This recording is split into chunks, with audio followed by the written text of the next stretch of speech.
Mamang sehigi oina di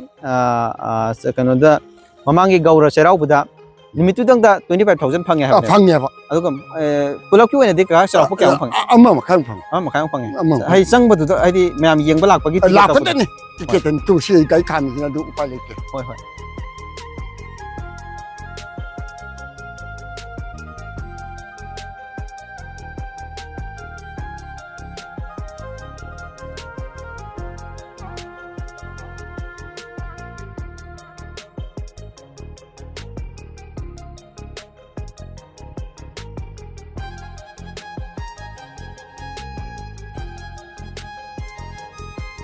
video cũng sẽ ấy nào video này na yam sunflower phang phật này ai phải nào có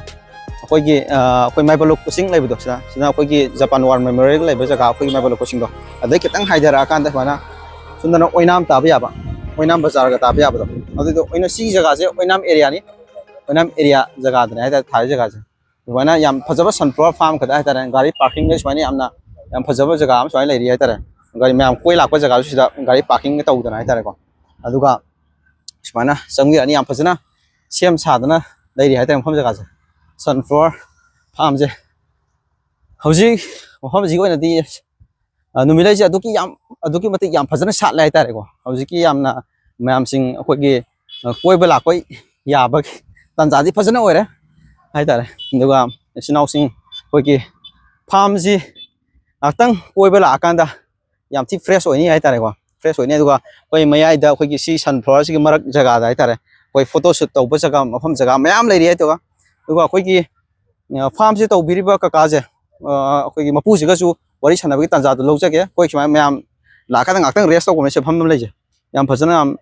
da gi sta ju lai ri khoi gi atopam mi mayam ju lai hai tare ko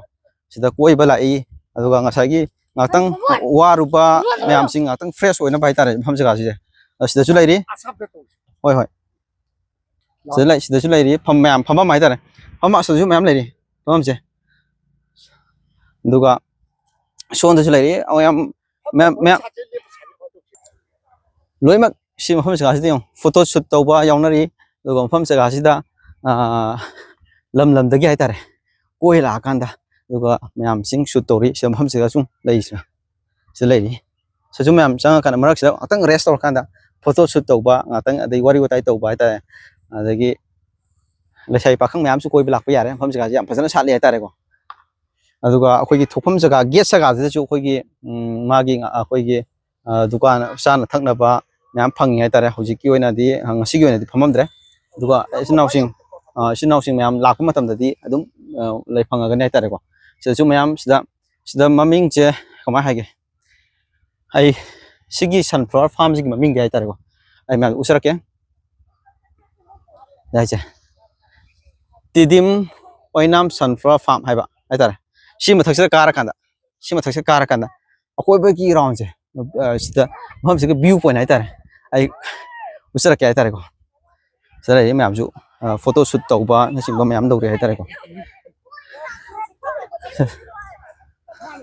aduga chmana sigi ma pham jaga si hai kar kan chmana perang masa su thami chmana kar ka si ma pham jaga si all round loi ma ki farm si ki akoi belum urani hai ta ai pham jaga si ka jara ke selai sta farm si ka akoi betul uri bisin dan sale se photo shoot tau bong sai gi adagi get at the ticket counter habna sing ma mayam lai ri ko son site na sumai round sulai yang pajan sale ada uri basing sina koi gi mai ba loko sing kaina ba koi gi Japan War Memorial lai ba pham jaga aduni sida kitang haida biraga sona kitang haida biraga koi gi Bisnupuram site oinam bazarom site kitang haida biraga adum left side inga anu ura bani tare ko mayam sinau sing mayam sida la kan ngak tang ju fresh obio adugum pham jaga sigi koi gi hojik farm tau biriba koi farm sigi mapu hai tare tidim sunflower farm je sigi mapu ji ka ka ga ju wari sana bi ta ja log je hoi haidi sunflower je si local lor kan da pan bu lor kan da di thau sung tok ra na tra ga sa sina kar adi ki lori sina adagi laiba mamang sahi da tha gi basing do income kya am lakpa ngami adik thau digi na kya income lakpa ngami habna singdo mayam usarke ai kaka unabagi ta ju lojage ai tare ko dugo sini akoi bagi fibam sai tare kaka ha koi gi numilai farm tori ja sunflower farm tori ji mapuni ko kaka ko man isan kaka koi gi kaka gi minga leifang ha petang habiu ai se oinam nungthom lekai oinam bisimutis ki manung leiba oinam nungthom lekai hoi ming ju biren ko ming biren kaka gi ming biren ko yare koi kaka se oinam da gini ado farm tori be jaga su oinam da oinam ni kaka isama ki lofam ni ai tare hoi ado kaka sunflower foina numilai farm thar puje numilai thar puje kyam kure hakum kumsiga sayani sur sei mamang sei ga handak sei ga ne hadak sayga oi adudi yam nungare kaka akoi sei anirak sure kaka ko ado kaka numilai hausi thari numilai cha karai dagi char lor kuno kan isan lojabra tra masi cha si kanota uloki bike medam soi khabam ki kana sayen na pilapane madam sayana sayena hoi ulogi ki bike ade mana mating pang bu sengonda har mating pangai pai be mating pangai hoi da lapi bujum sidigi sibu pai ting mai ma pai laino pisa ka ising sai na pai pai se adi indo ka phok hoi adudi akoi gi kano gi akoi gi hojik ulogi kbk da laiba kbk da laibi ba sms laibi ba madam sayen je madam sayen ju yam aso go mating pang engonda ai di ma bu janna thagal hoi madam sayen bu ju akoi gi kaka sin ju yam hani ai tan thagal ai tare ising chai ba gi pipe sang ba sing ba adagi akoi gi har na sing ba mating pang bire habni kaka na akoi gi kbk gi site gi mating pang bire adu gi kaka na ju madam bu yam thagasna hai bire ado kaka si gi mamang akoi gi man akoi gi madam na ju madam sayen na ju sigi kano singje sunflower gi maru singje bibire hai ba bibira kan smai huntok sumaina thabane adu kaka sije mamangi maru du nate hadak ano pibne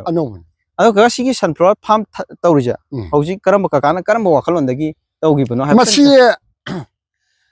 ai ba mi sidi ojani angaw so ai asi lemang ya nga ma tham digi ai urbe hakum je ai hakum degi kumsi bo kan phakan thaglakpani lomai sim pulap tha sai le yak hoi le lo lo kan sitan le lo pamui ba hoi ko sida phangai ba paisa sina khate sante ba hoi ko miram chato bo thau myam kai lakano myam do miram do paisa thado di isagi honne jamana ko joju rolani sa rani hoi ai sigi kaka hai nadi kaka na hauji thari ba numilai pambi sina koi thau sunga kanda kana tawre thau si pan ba lo gar kanda thau sung bu su yare thau su sa ba yare thau yon bu su yare hai bane ba kaka na hai che kaka aduga thau sung ba khata na tabida kaka na su yam kana hiji photo shoot tawbam adagi myam koi gi kano khandana hai tare sem sari hai tare sumana sida lai ba sing je ado kaka si yam phajana chauri ado kaka sigi hauji palingi yam fresh oina palingi matam desi sangbagi charges low bra kwai tawe low adi par person tak mai tawe mi amata lupa kunta lo mi am lupa kuntra okay yam nungai jai ado ga mi am da hauji ki oina di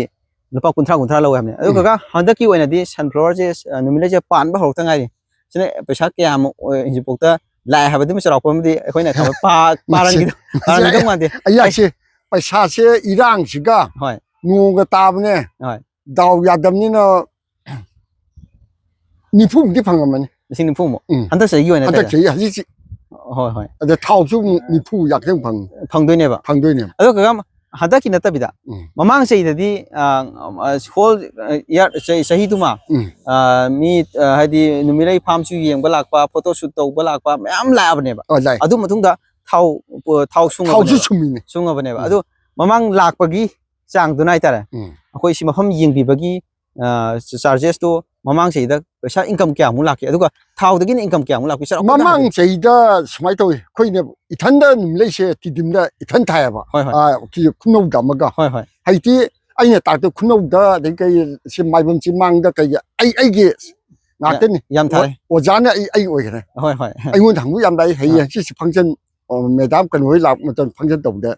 ai nu wa ngang ne ha ma si ko bai to ge bu mamang sei da di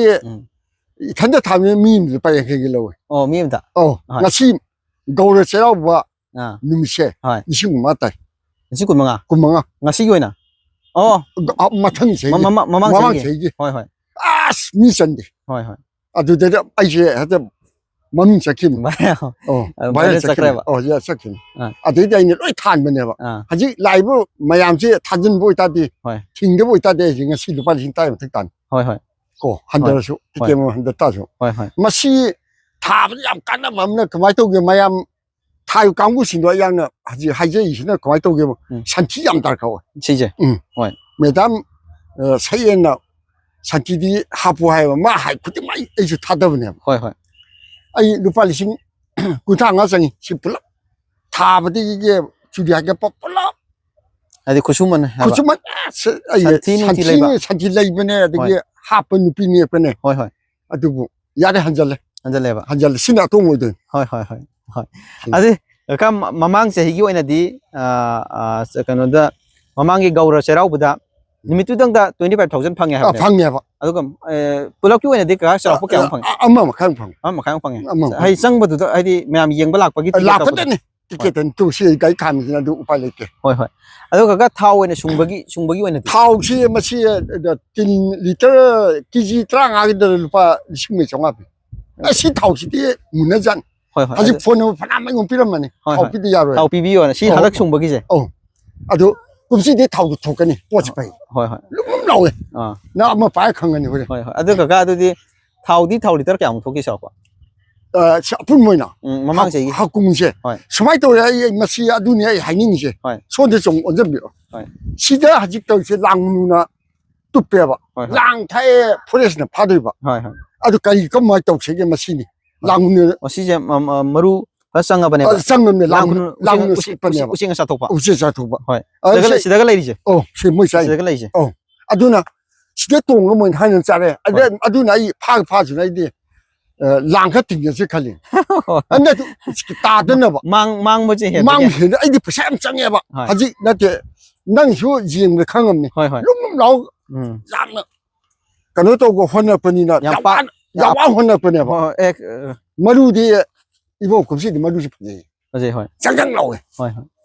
거. 그ano 매답 그노죠 하려면. 맴새는 주 타글면. 얌나 한지 얌 하이. 신이 얌수 몽 따떠면. 하이 타글리. 어떤 마망이 타오디 얌 숭그래 하버기. 마망 타오시 아이는 시대 보고드는 우식 사드는 딱 하면 망드는 타오딘 따라면 돼. 오케이. 타오딘 따도 2,000 tani phun phang adu 2 lakh adudi mamang seida 2 lakh ki jaga mai phang ha kare ba haidi aga adudi sigi hojik thariba kena je numilai pambi sunflower thari je sunflower je loi baga lou tau doi ne ba atheng po adudi chahi mada phaudu khatagi na tabida ate hangdon lege do jaga do numilai thare numilai thare so hangdam nei toy sidi so hangdam kaya thagali ka han we ga ju han belai tai ta han belai te ado kaka si farm to ji kaka thanda na tau bibra na traga isan pa ji ke ai isan pa ki iban tau bani lau chung hu ne toy ji yam no ji pa pani lam je phajabane adudi kaka na tauriba jaga se lau sanga ahum gi area ne adudi lau sanga ahum gi area se khoi gi kaka na lau tharni si hek loi ba lau mu tharni lau mu tharni lau thar ba loi kan da hayeng lau du loi ba matam kitang adu ga sunflower jung tharni sunflower khang ani ni polama hoi yam ngai ji kaka na aseng ba ahan ba kaka ahan ujar tu yam ahan oi ka sahi kya mu chu bi ra ai humpu ga manga adu mai sure kaka gi sanupa ga na to ga farm jaga sita yam phajana farm je sunflower je mai pak na thari income phajan lakpa je ne to ngami ali kaka khata na ten mamang si da kaka thare adu na chana atopa jaga sing kaka gi friend circle sing ju kumsi ji mi ni pan aina thale adu moina saba oja oi ta ju aina ta lo da ba ngisai santia po hap te mo di tai mo lengam de santi tai mo to hapu po to phan je de adu moi pote ji khu wang le samla kan ne ura ba asai da lai sing do adagi juna phno gi ai ma da bong ga sida muitung ga ma ga khang mai na kha phari aya ka kana tau aduna yam nungai je kaka ko kaka na kaka khatang gi na tabida kaka na mamang se da paisa sumai lai si sunflower thab jam lak pani haibna sing magi kaka gi friends circle sing da loimak santo kan da atai bi kaka khatang kana ba lobuna tabida na ta mayam je ai gi friends circle ꯁꯤ ꯂꯧꯃꯥꯏꯁꯤꯝ ꯊꯥ ꯇꯥꯗꯤ ꯃꯥꯅꯦ ꯊꯥꯎ ꯇꯤꯟ ꯂꯤꯁꯤꯡ ꯊꯣꯛ ꯇꯥꯗꯤ ꯃꯥꯅꯦ ꯀꯩꯗꯤ ꯄꯩꯁꯥꯟꯇꯦꯕ ꯃꯥꯅꯦ ꯃꯥꯅꯦ ꯑꯥꯗ ꯀꯥꯔꯣꯏꯗꯣ ꯍꯧꯖꯤꯛ ꯁꯤ ꯃꯣꯏ ꯗꯥꯏꯕꯤꯇꯤꯁ ꯑꯗꯩ ꯀꯩꯒꯤ ꯃꯤꯅ ꯊꯥꯎ ꯁꯤꯡꯕ ꯂꯥꯛꯄꯁꯦ ꯑꯩꯉꯣꯟꯗ ꯍꯣꯏ ꯍꯣꯏ ꯄꯤꯗꯤ ꯌꯥꯔꯣꯏ ꯍꯣꯏ ꯅꯪꯗꯤ ꯄꯣꯠ ꯐꯩꯅ ꯄꯥꯏ ꯌꯦꯡꯉꯝꯃꯤꯅꯤ ꯍꯣꯏ ꯍꯣꯏ ꯃꯣꯏ ꯄꯥꯏꯕꯗ ꯈꯨꯅꯥꯡ ꯆꯥꯕ ꯌꯥꯎꯔꯦ ꯌꯥꯝ ꯐꯖꯕ ꯌꯥꯝ ꯂꯥꯛꯏ ꯁꯣꯡꯄꯥꯅꯤꯅ ꯀꯀꯥꯒꯤ ꯍꯧꯖꯤꯛ ꯎꯔꯤꯕ ꯀꯩꯅꯣ ꯑꯩꯈꯣꯏꯒꯤ ꯅꯨꯃꯤꯠꯂꯩꯒꯤ ꯀꯩꯅꯣꯁꯦ ꯃꯥꯒꯤ ꯃꯃꯥꯏꯁꯦ ꯌꯦꯡꯉꯣ ꯌꯥꯝ ꯄꯥꯛꯑꯦ ꯌꯥꯝ ꯆꯥꯎꯔꯦ ꯍꯥꯏꯕ ꯌꯥꯝ ꯐꯖꯅ ꯌꯥꯝ ꯁꯛꯁꯦꯁꯐꯨꯜꯂꯤ ꯃꯗꯒꯤ ꯂꯧꯁꯤꯅ ꯀꯃꯥꯏ ꯇꯧꯗꯒꯦꯕ ꯑꯩꯈꯣꯏꯒꯤ ꯀꯩꯅꯣꯅ ꯗꯤꯑꯣ 이기 디오나 마나 행 그노 포기 뼈까니 아셈 타틴 아디기 포기주 그러나 에그레스 디파트먼트 피비라니 이기 나마 포기 뼈니 아이디 마사 강원이나 신물레 팜 아디 아마 떠니 얌나 마 타글레 아디 안기 그게는 포시 피야피겐 하려면 매담 나지 약속 매담 부시부수 타겠지 거기 울럭기비게기 매담부주 매담 그노 사카범 세연부디 매담 한 잔에 타글레 마네 벽더니 이것이 누가래 나시 누 펑지 마이 마판네 시파리 포시 마이 마판네 아두들이 난 그러 알비 호이 매담 시기 비디오세 거기 매담네 영비라간다 하이타래 매담 영비라간다 거기 가가시나수 얌 가가 매담부 얌 타갔나 얌나 타갔나 ပေါꯗꯃꯦ 하이브도 매담도주 하이베게 아두가 거기 가가세 한디 오이래 say 60가 5, 6 하이타래